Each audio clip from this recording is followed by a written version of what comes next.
going to be very different. We're just hitting record. We're not even talking about anything specifically paranormal. We're just talking about all sorts of stuff, aren't we?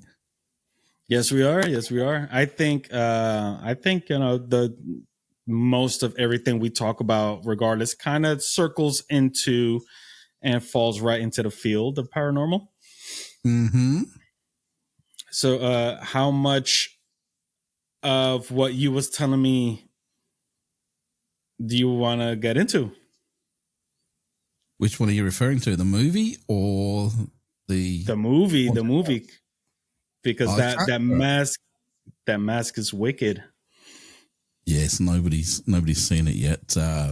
If you don't know, I'm actually making a short movie over the summertime, and I've actually got three movies set to go. So this first one is literally a one-room shoot, and I can't say too much about it, but think along the lines of Saw, that kind of thing. It's more of a psychological kind of horror thing, and there's a very different kind of experimental edge to this one, which is I don't think's ever been done before. So it's going to be interesting to see how it goes.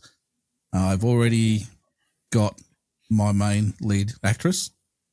She's on board, and I'm playing the role. It's not Lynn?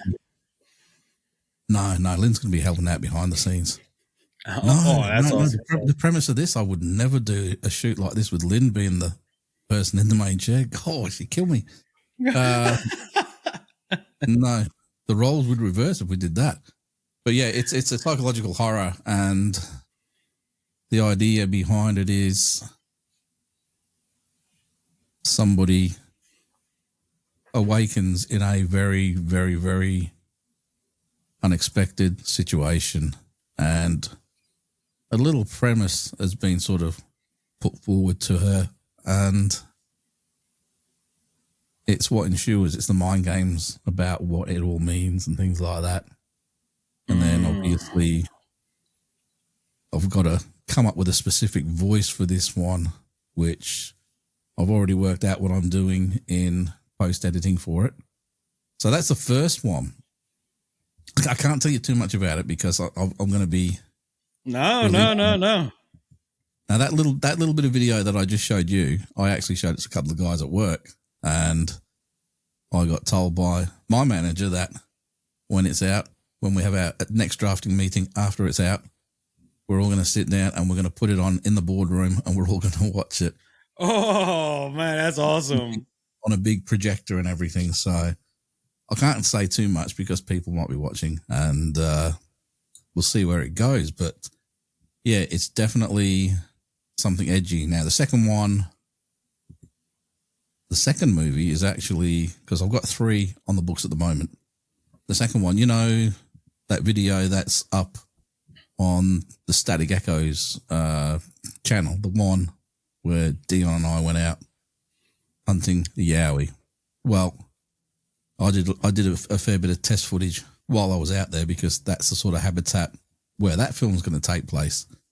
And again, that's going to be a sort of a one-night shoot sort of thing. Mm-hmm. And then that one's going to go into post-production as well.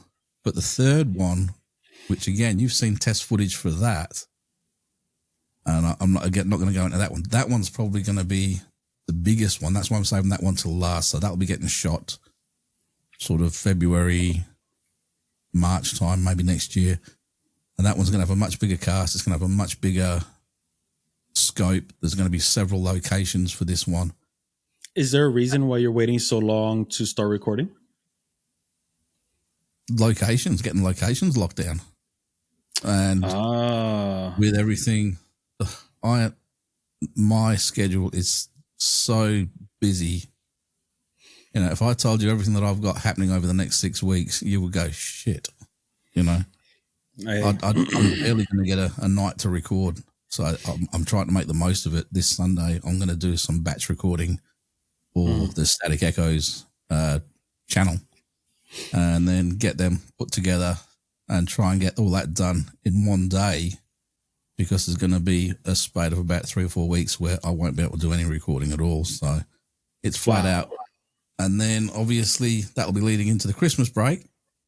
Mm-hmm. So I want to get at least the first one shot in that time. Maybe look at getting the second one shot between Christmas and New Year.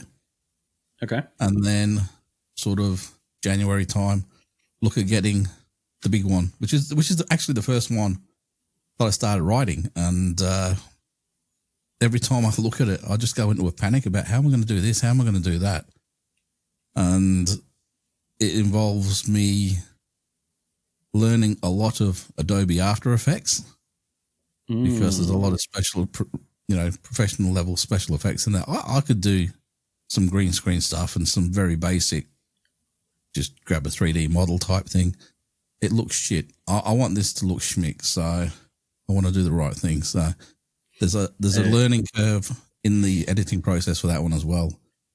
So it's an interesting and a full bag, and that's on top of having to kickstart the public ghost hunts again with WAPR. The Skywatch nights, when they start up again, I'm going to have to change locations for a while because we've had that much rain here that the usual place where we go, it's pretty much like a big bog at the moment. Oh, wow. Last time I went there to do some... What did we go there for? Oh, we went for a Skywatch night, just Lynn and myself, and I came back with more. Nice romantic night. Right. Well, it is nice down there. Well, not this time. I came back with more mud on my shoes than I actually left there. So it was, yeah. And then all the crap that was in the back of the car and everything. So we're going to wait for it to dry out a bit before we go back there. But we might go down to the beach where we used to go, which is right near a naval base.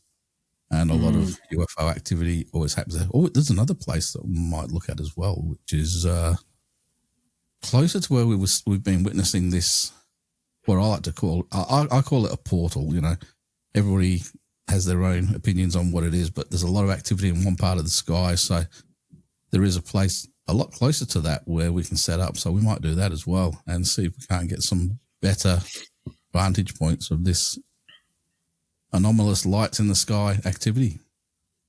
Hey, that sounds good.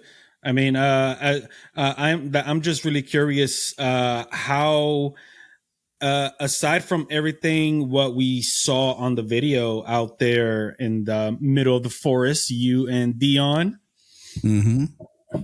is there any back, that didn't make the recording back, maybe even blooper reels? No, nothing. Oh, there might be a couple of blooper bits, but we didn't actually pick up any kind of evidence of Yowie activity.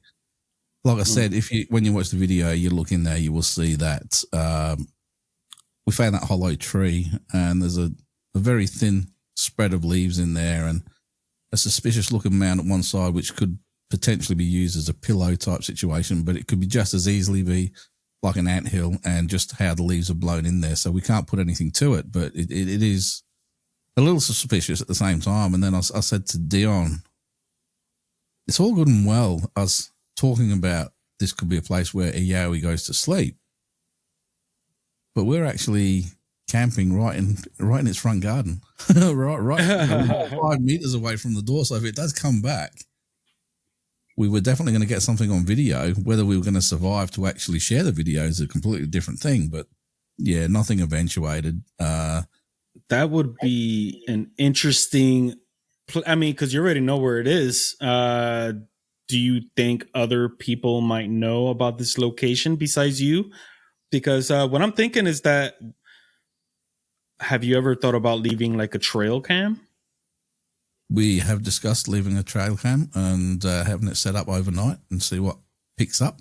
But it is just off the beaten path from a well-used track that people use for bushwalking. So it's not far off. You could probably see it from the actual track if you were looking.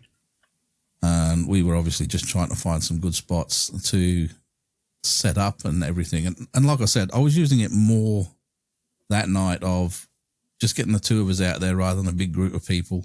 And we were doing the let's be quiet and see what happens. Even though we had lights on, I had the Zoom recorder going, and there's a lot of really cool stuff on that I've got to go through as well. I haven't finished going through that yet, but when I was listening in live on it, and literally on the floor beside me where I had one of the lights, there were two tiny little bugs just flopping around on the paper, because it's buzzing around a light like they do.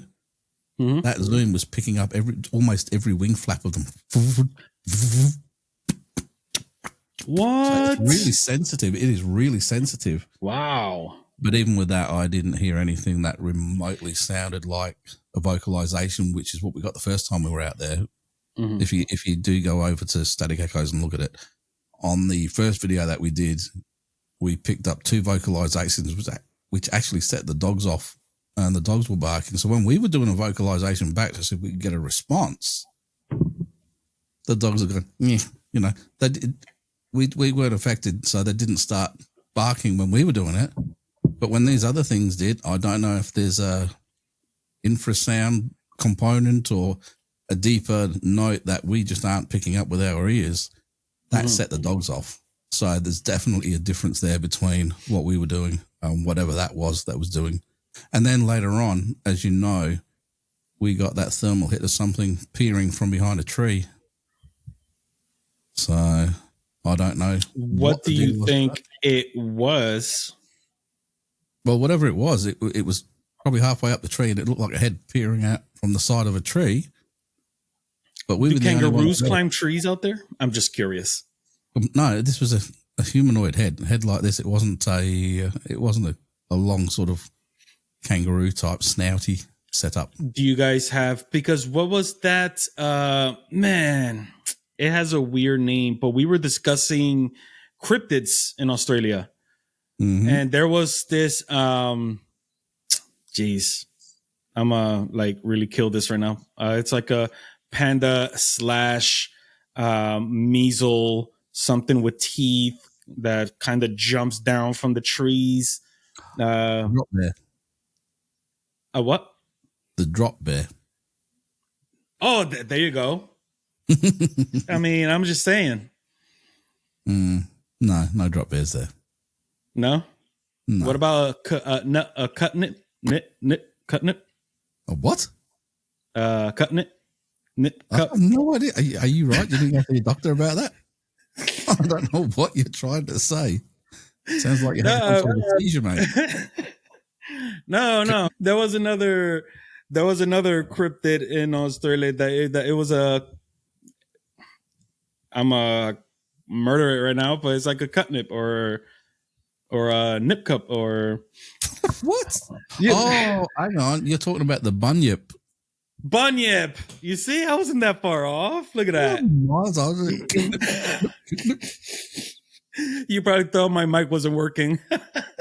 I thought you weren't working, mate. I obviously thought you were having some kind of a seizure. Cutting it, nip. No, but no. This we haven't recorded in such a long time, so this basically would be a catch up on our festivities that we've been because you recorded an episode on Static Echoes with Matt Beaton.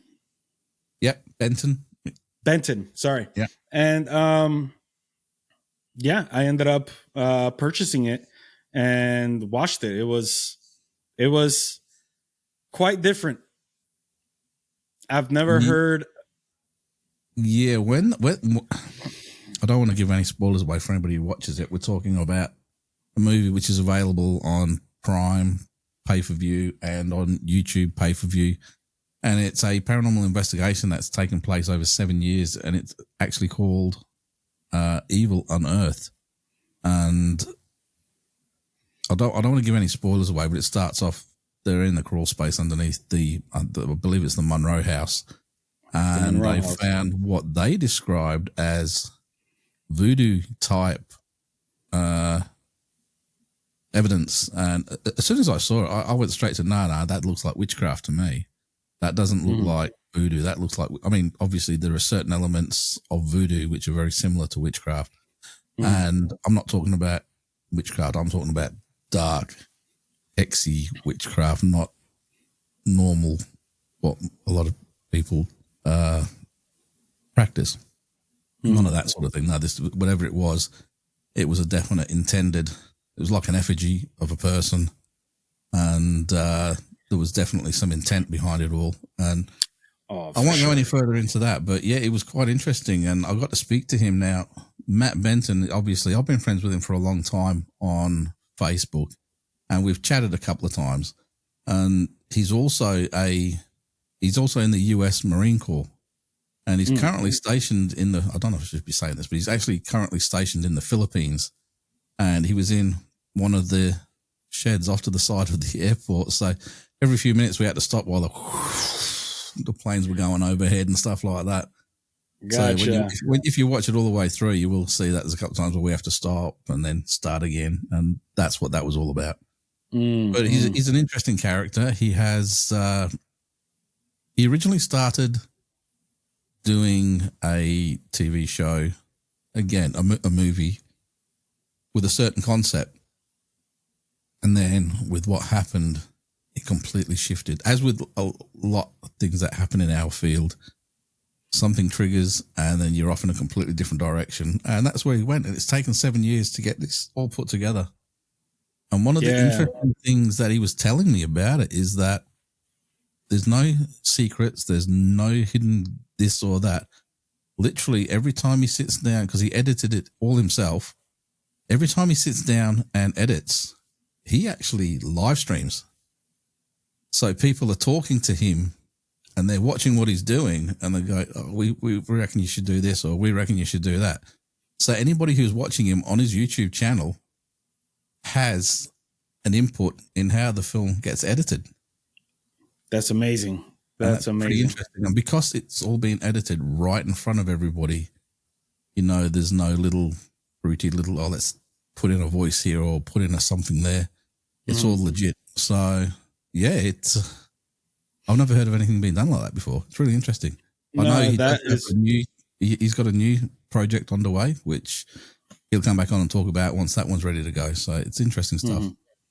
Yeah, no, the premise of the whole recording. So, you know, that's genius because, you know, a lot of times, even when I react to videos, you know, a lot of it could be orchestrated, faked, and all this and that. But if you're streaming on how you're making your video and just everybody seeing, you know, the uncut and then putting it all together, you know, just to make, you know, the whole edit, you know, I have never seen something like that being done.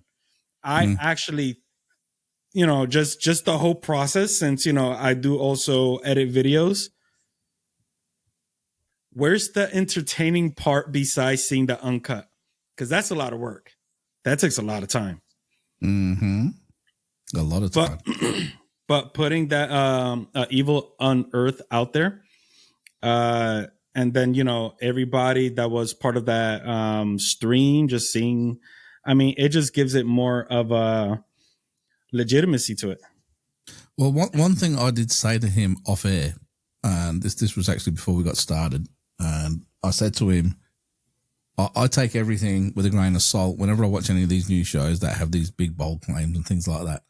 I know a lot of it is for entertainment purposes, so I take everything with a pinch of salt. If you watch the trailer to this, you hear a voice which is, there's a possession that takes place through this, a demonic possession that takes place through the film at some point, and it goes into that. When they play some of the actual tape from it, I actually got the chills because, you know, I've been involved in documenting 3 different exorcisms live in the room with what's going on. And that voice, the intent in that voice, the tone in that voice was exactly the same as what I'd witnessed. The only difference between that and what I witnessed is there were a couple of different tones within the voice. It's almost sounded like there were 3 voices talking simultaneously out of the one person. That's the only way I can describe it. But the intent, the nastiness is almost identical to what I heard that, and that gave me the chills when I saw that, because I've seen it, I've witnessed it, I've documented it, and that tape back then was handed straight over to Father Barry May, and I don't know what happened with it after that. He had it for his own personal records, but he had a record of everything, every case that he dealt with, and having evidence like that was something that was good for him to have on the side. So, yeah, definitely interesting. Definitely interesting. Oh, for sure. Man, since what I found different with this film, aside from a Hollywood produced movie, is that I haven't really come across a case that involves something like that twig figure that looks like the Blair Witch. Yeah. Actually, I've just tweaked to something that you said. You talked about checking it out on the Static Echoes channel, weren't you?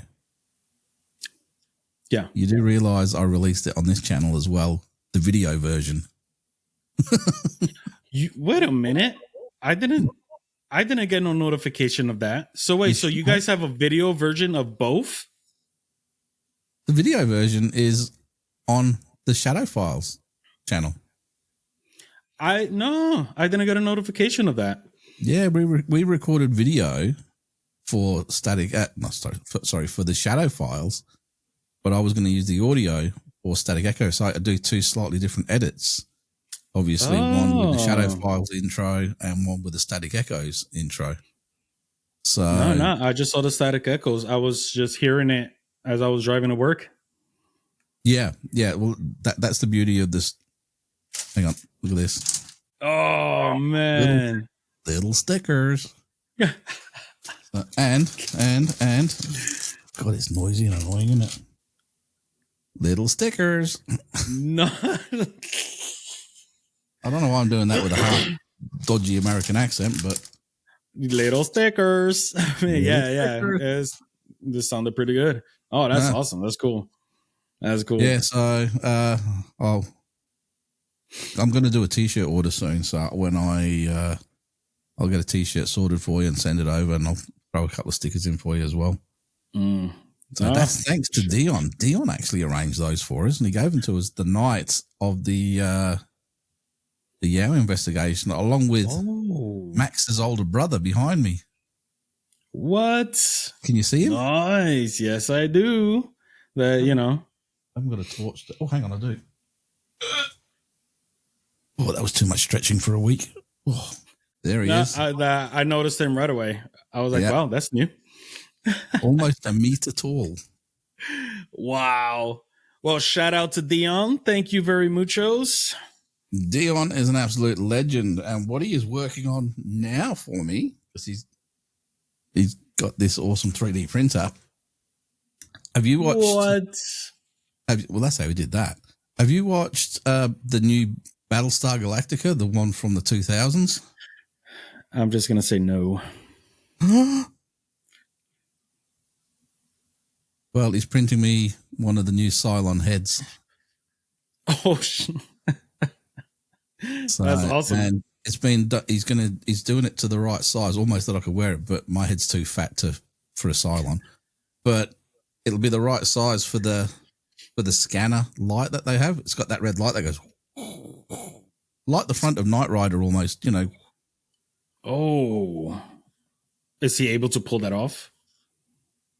He's having difficulty with it at the moment. He's got the model for it, but apparently there's a few issues with it. So he's working on it, and he's going to persevere through. So that'll be awesome to see that. I've still got to sand that back and paint it, and I'll have to do the same thing with the helmet, because the Cylons are fully chromed, and it's going to look like the duck's nuts when it's done. I can't wait. So I did see one that had already been complete with the electronics in there. Yeah, but he wanted $900 for it. So I think that was American dollars as well. So no. It sounds good. It sounds good. Yeah. But yeah, we've got lots of what's going on over in your neck of the woods. You know what? Not The much. end of November. No. I was just thinking the date because I believe it's the 28th of November. My daughter's birthday. There you go. I do have a trip to go meet up with Jax from Forsaken Soul. Oh yes. Or yeah, Dark Echoes. Out in West Virginia at the Lake Shawnee Abandoned Amusement Park. So she's been there plenty of times. They, like that's her spot without her owning it. That she's just welcome there anytime. So I'm planning to meet up with her there, and I was hopefully we could pull it off, but to do a crossover, so you guys could be there also and see it, live and do, just enjoy everything. I kind of want to try an experiment out there. I'm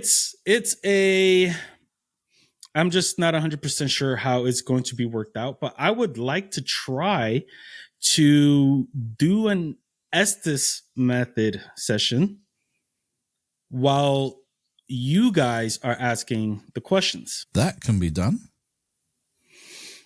It'll be quite interesting to see what the results of that comes out. Hopefully, because let's see.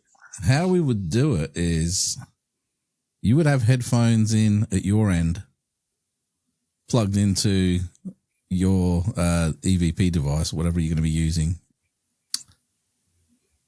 I would have Jax plugged into what we're saying.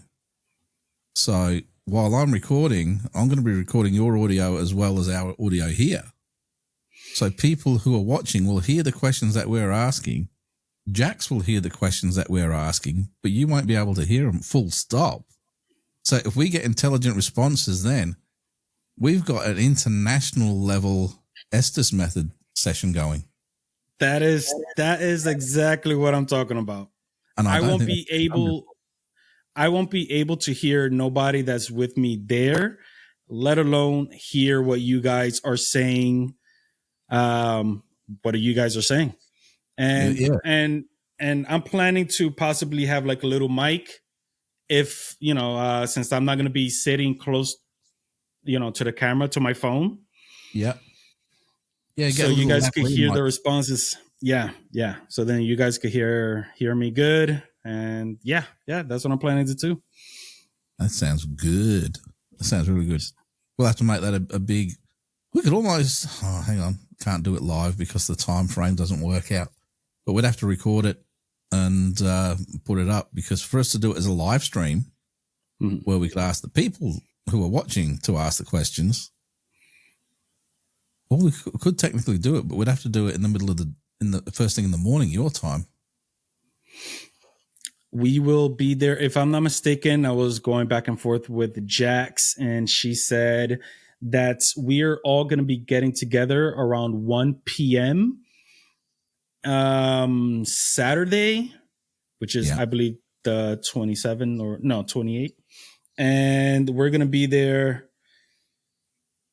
for 2 days after that. So we could try and see if we could put something together for sure. That sounds good. We could actually do a few different tests and see how it came out. That'd be bloody brilliant. That'd be awesome. I can't wait. I can't wait. Anyway, on that, it is time for us to go. So we've just created an international plan, an international joint venture investigation. Actually, it's a 3-part, because obviously Jax is going to be involved as well. So that's going to be really interesting. Oh, yeah. It's going to be amazing.